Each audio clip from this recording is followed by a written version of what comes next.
What's up, my yogi friends?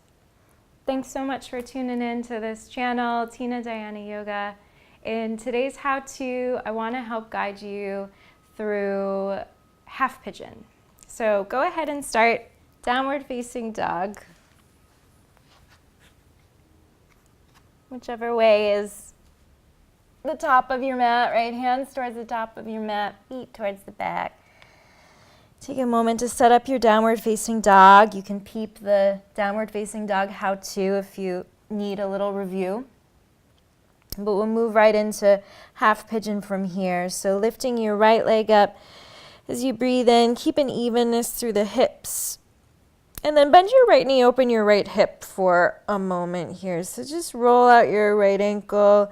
See if you can even out the weight through the hands and peek for your right toes underneath your left arm. So just work in that hip, maybe even circles. I would advise actually circles with the right knee, especially if you haven't done too much hip opening yet and you're just trying this one out. On your next deep breath, then draw the right knee towards your right tricep, lift your back heel, and then drop your right shin down to the earth. So blankets can be super helpful underneath your right hip if you need a little bit extra support. Otherwise, if your hips are pretty open and they're feeling good, you want to think about flexing the right foot. The right shin does not have to be perfectly parallel to the top of your mat. It can be at a little bit of an angle. That is okay, right? So just being with where you're at.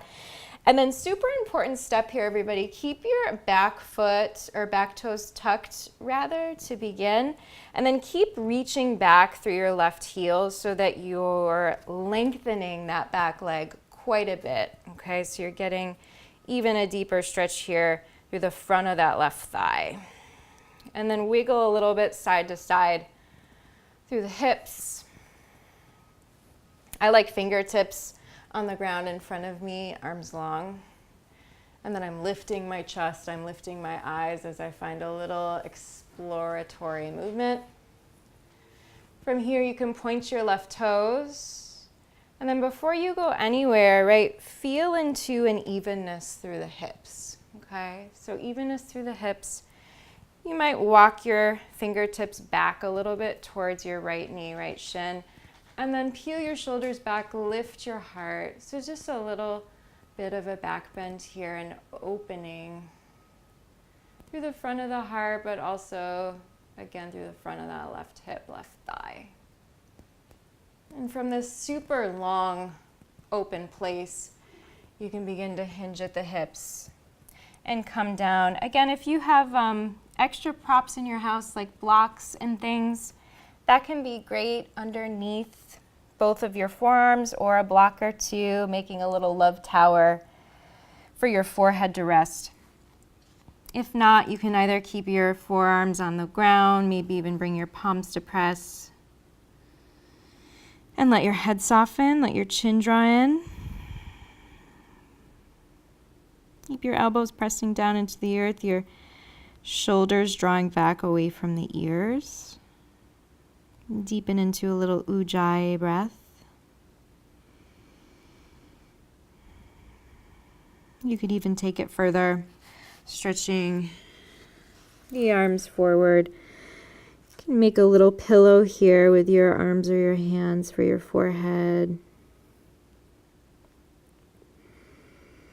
And just begin to send some conscious, loving breath to whatever might live in your right hip. Our hips hold so much, right? Past experience, memories, feelings, traumas. So much can be housed there, right? So just breathing some awareness and some space for all of those things to be held and be seen.